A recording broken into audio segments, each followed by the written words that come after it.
हमारे साथ राजस्थानी कविता के महत्वपूर्ण हस्ताक्षर आयदान सिंह भाटी जी मौजूद हैं। मैं आयदान सिंह भाटी जी का स्वागत करता हूं और उनसे अनुरोध करता हूं कि अपनी कविता के बारे में। आयदान सिंह भाटी जी हिंदी के अध्यापक रहे हैं, लेकिन कविताएं राजस्थानी में लिखते रहे हैं। इनको राजस्थानी कविता के लिए साहित्य अकादमी पुरस्कार मिला हुआ है और महत्वपूर्ण हस्ताक्षर हैं।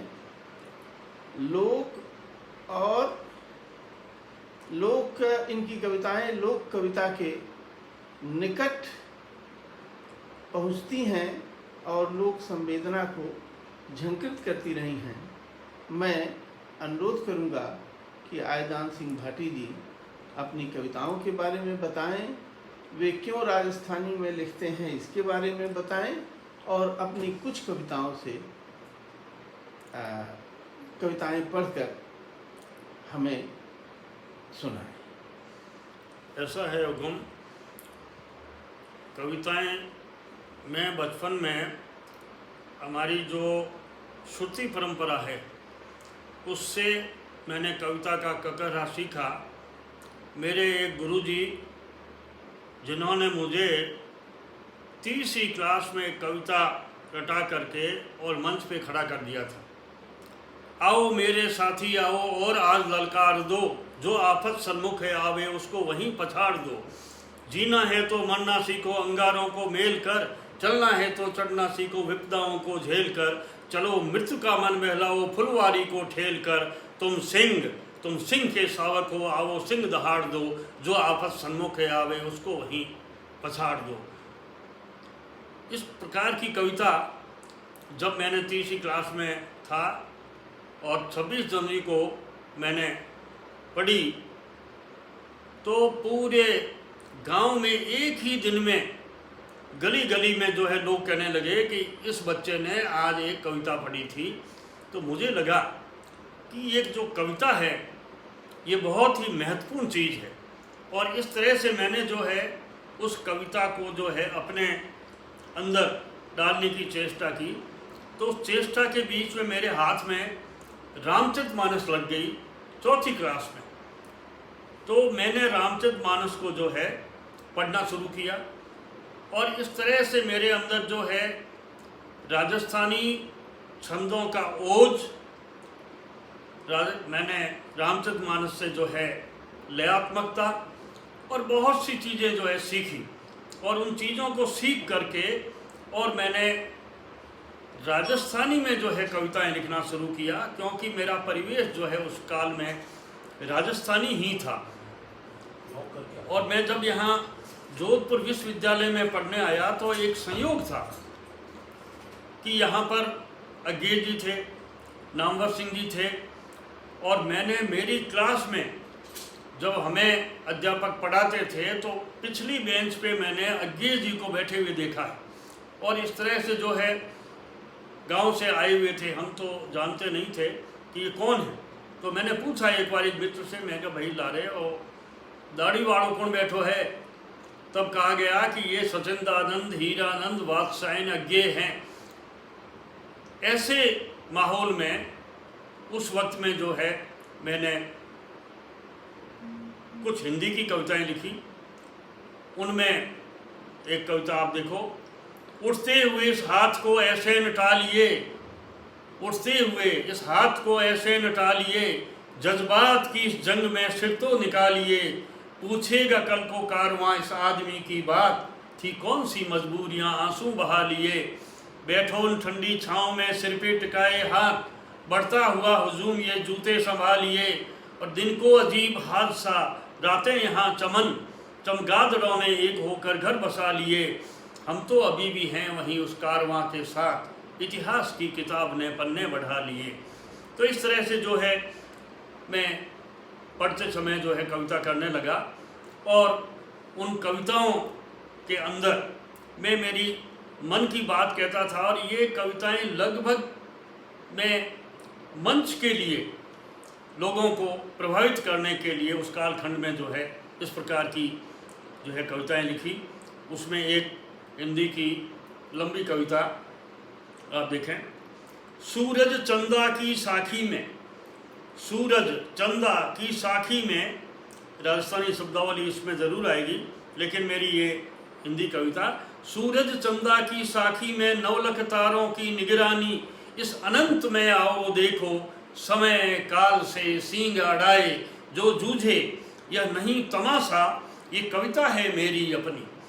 मरु माटी की देही वाली और मन में सोए महासमद सी, जाने कितने ज्वार पचाए, सोए जिसमें अनगिन भाटे अलख रूप के, मेरी कविता पीछा करती इस अकाल सी मीलों पसरी, सूखी सेवण की जड़ जैसी। सेवण हमारे यहाँ एक घास होती है जिसमें गोडाउन रहते थे। सूखी सेवण की जड़ जैसी, काल झाड़ में जलकर भी जो नहीं जली है, यह अवधूत दिगंबर जैसी, जैसे सूखा खड़ा खेजड़ा रिंद्रोही में, बिना पात के डालों वाले हाथ उठाए, धूनी तापे युगों युगों से, ऐसी यह अवधूती कविता।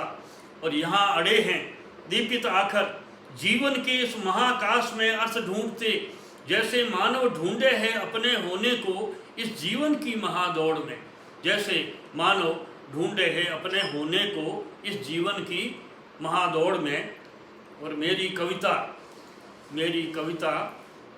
प्रेमचंद जी के रेफरेंस में मैंने अपनी बात जो है कहने की उस तत्कालीन समय में चेष्टा की थी इसमें। तो उन्होंने कहा कि जो है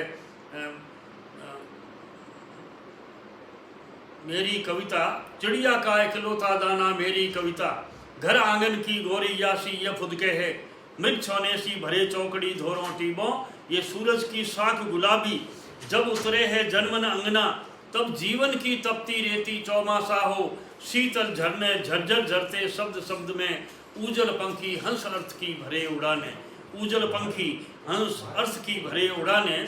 और मेरी कविता खुनखुनियाँ हैं इस बचपन का, झुनझुना उसको हम खुनखुनियाँ कहते हैं राजस्थानी में। मेरी कविता खुनखुनियाँ हैं इस बचपन का, ये बूढ़ों का बतियाना है बड़े बाग का, जहाँ मिले हैं अनजाने वे इधर उधर से, आज यहाँ पर साए साए है शब्द शब्द में, जैसे सूने धोरों में लुएं चलती है, जैसे सूने धोरों में लुएं चलती है।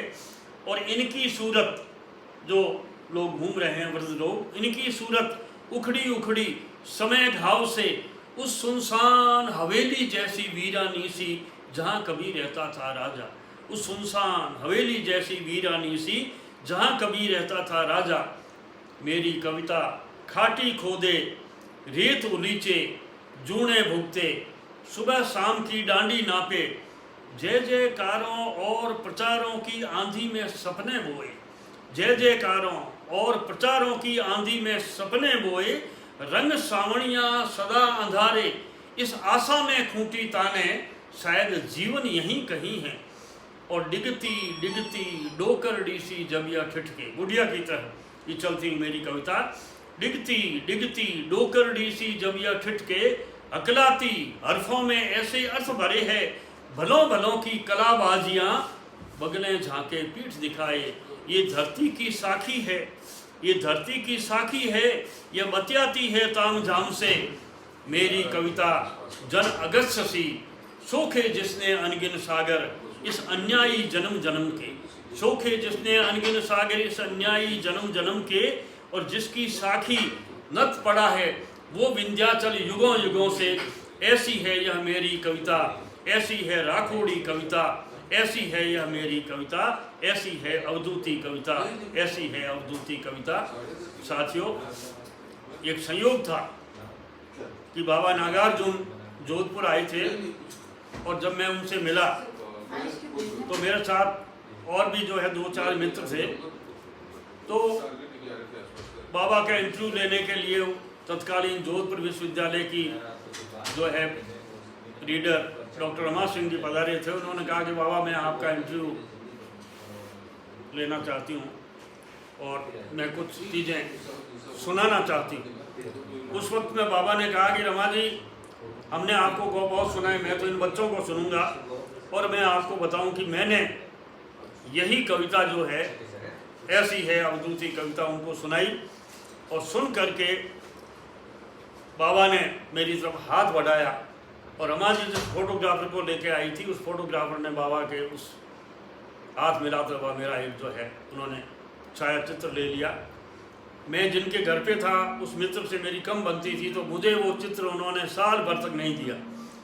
फिर एक दिन जो है किसी उन्मादित क्षण में उन्होंने कहा कि एक ऐसा चित्र बाबा के साथ आपका है जैसा मेरा भी नहीं आया। मैं उनके साथ कई दिन तक रहा और उन्होंने मुझे वो चित्र जो है बाद में भेंट किया। तो मित्रों, इस कविता के कारण मैं जो है इस कालखंड के उन लोगों से मिला। मुझे नामवर जी ने सेकेंड ईयर में कनुप्रिया पढ़ाई और उस वक्त में बीबी जॉन साहब के टाइम में हर प्रोफेसर एक डिग्री क्लास भी पढ़ाता था। तो मुझे नामवर जी ने कालांतर में ये कहा कि बेटे तुम राजस्थानी में ही लिखो, क्योंकि तुम्हारी जो है राजस्थानी की जो आंचलिकता बड़ी समृद्ध है और यह राजस्थानी को एक नई ऊर्जा, नई प्राणवायु देगी। और मैं आपको बताऊं कि जब मैं नामवर जी से वहाँ पर भोपाल के पास में उस अपना जो टूरिस्ट पैलेस है वहाँ मिला था, तो कुटी में, हाँ पचमढ़ी में, हाँ तो पचमढ़ी, हाँ। पचमढ़ी में, तो वहाँ मेरी उस किताब का लोकार्पण नामवर जी ने किया, आँख येरा हरियल सपना, जिसको बाद में एकेडमी ने जो है वो पुरस्कार दिया है। और मैं आपको बता दूं कि मुझे उस वक्त ये पता नहीं था कि इसको कोई पुरस्कार मिलेगा, लेकिन मैंने उनसे गुरुदेव से आग्रह किया कि मेरी इस किताब का आप लोकार्पण कर दें। तो उन्होंने जो उस फंक्शन में मेरी किताब का लोकार्पण किया और सुभाशीष जो है उन्होंने लिखी, वो आज भी मेरी अमूल्य निधि है, मेरे पास में है। और आपको मैं बता दूं कि इसके बाद में साहित्य अकेडमी ने, दिल्ली ने जो है उसको पुरस्कृत किया। हमारी बीकानेर एकेडमी ने उसको सूर्यमल मिश्रण शिखर पुरस्कार दिया। और आपको बता दूं कि उसी किताब को जो है जेके बिरला फाउंडेशन ने अभी 2019 में बिहारी पुरस्कार दिया। तो एक ही किताब। मैं ये अनुरोध करूंगा कि एक राजस्थानी कविता हमारे दर्शकों के लिए आप पढ़ दें। जी, मैं एक राजस्थानी कविता जिसमें मैंने इस पूरे के पूरे अपने समाज को जो है दादी और नानी का आंगन माना है और यह आंगन मान करके और मैंने जो है उनके ऊपर जो है एक कविता लिखी। तो मैं आपको कहना ये चाहता हूँ कि उस कविता का एक रेफरेंस भी है मेरे पास में। मैंने ये कविता जब सुनाई, हमारे यहाँ जेएलएफ का था जिसमें डार्विन की पोती रूथ पेडल भी थी। तो रूथ पेडल मंच पे थी, अशोक जी वाजपेयी कंडक्ट कर रहे थे। तो मैंने कविता सुनाते समय ये कहा कि अशोक जी, मेरी कविताएं आपकी कविताओं की तरह नहीं हैं। और मैंने वो कविता सुनाई जो मैं आपको अभी एक सुना रहा हूँ। तो उस कविता का सूरज चंदा की साखी में, सॉरी राजस्थानी कविता। हाँ, राजस्थानी कविता का आपने जो कहा है नहीं, मैं देख लियो आप हो जमी, मैं देख लियो आप हो जमी, सुर्ग सू पाताल तक गढ़ते हियाड़े रे हिये सू बासदीरी झाड़ तक, मैं देख लियो आप हो जमी, सदियां सु सोई सभ्यता कुर्लावती बरडावती, सिंहासना रे पग नीचे रगत नदियां जावती, मैं देख लिया वे आवता वे जावता, मदरे न से गणनावता है घाटियां मैदान, के जठे सिंहासना शमशीर ताणी है, लपलपती बासंग नाग जू मिनखारा काढ़िया कालजा, के जठे तीर भाला तोप सू घिर गयो है आदमी, के जठे रगतरी नद धार में घिर गयो है आदमी, के जठे राक्षसी इतिहास का अट्टहास गूंजे है, के जठे दीठ देता आदमी री दीठ धूजे है। और मैं देख ली छाने सुझा इतिहास री वे आँखियाँ, सोधियाँ भी नी मिली जिनमें नमी, मैं देख लियो आभो जमी, सुर्ग सू पाताल तक गढ़ते हियाड़े रे हिये सू बासदीरी झाड़ तक, मैं देख लियो आभो जमी। और मैं देख लिया सतखंडिया महलारा सिपना सोवना, मद छकिया नैन बिसूरता रातार रोवना। ये हमारे महल अट्टालिकाएं। गोखड़ा में सिसकती सदियां उठे कुरलावती, इन संस्कृति रे नाम माथे स्वाहा व्यती जावती। मैं देख ली बढ़ती चिता इन सभ्यतारी रेखरी, इन धर्मरी आचाररी पाखंड रे इन भेखरी। मैं देख ली उन रात ने जिनमें मिनख ने मार ने हड़हड़ हंसी हवेलियां।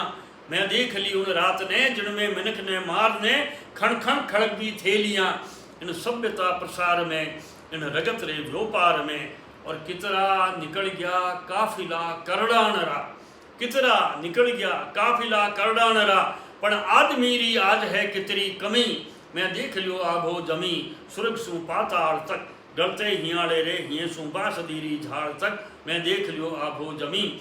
और मैं देख लिया भाठा ने घटता हाथ ने के जठे आंतरारी पीड़ सारू आदमी बिग्यो है हाट में। के जठे आदमी दो जूण सारू कूद गयो दरियावरे ओघट घाट में। के जठे आदमी इन हाथ सु भाखर मरूड़िया है। के जठे त्राण सीनो समुद्रारा नीर तोलिया है। जिनने कर्मरी कारीगरी तिरते पवन रे साथ इनका बोल बोलिया है। जिनने कर्म रे कारीगरी तिरते पवन रे साथ इनका बोल बोलिया है।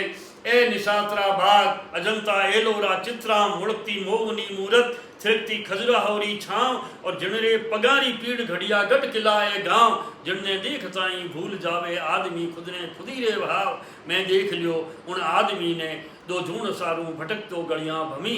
मैं देख लियो आभो जमी। और ये अंतिम लाइन आप देखो साहब कि मैं देख लिया अंधारे आड़ा हाथ करता आदमी सु घात। और मैं देख लिया पाखाण खंडा में झुक्यूड़ा माथ, काची कड़ी खिलिया सु पहली जग वे झड़गी। जबाना मंत्र जे उच्चारती वे ताड़ुआ जड़गी। और जबरा हाथ प्याला जहर साथे शोधता सुकरात ने। मैं देख लिया मैं देख ली गहरावती काली अंधारी रात ने। चश्मा चढ़ाया आँखियाँ इन आदमी री जात ने। चश्मा यानी वाद। चश्मा चढ़ाया आँखियाँ इन आदमी री जात ने। रड़ती कुड़ती बरडावती खुदरे पगाने बाढ़ती। इन पांच पगलियां जावती इन बावड़ी अधबावड़ी भमती मिनखरी जात ने। मैं देख ली तारा में तिरतो आदमी, बम्बा में बढ़तो आदमी, जेड़ा में पड़तो आदमी, सेजा में रुलतो आदमी। मैं देख लियो रुड़ते रगतरी धार में इन आदमी ने खाएगी खुदरी गमी। मैं देख लियो आभो जमी सुर्ग सु पाताल तक, गलते हियाड़े रे हिये सु बासदीरी झाड़ तक। मैं देख लियो आभो जमी, मैं देख लियो आभो जमी।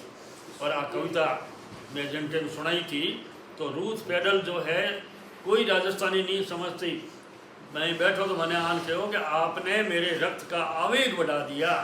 तब मैंने ये कहा कि ये भाषा की जो मेरी ध्वन्यात्मकता है, इसका जो ओज है, इस ओज ने आपके अंदर प्रवेश किया है।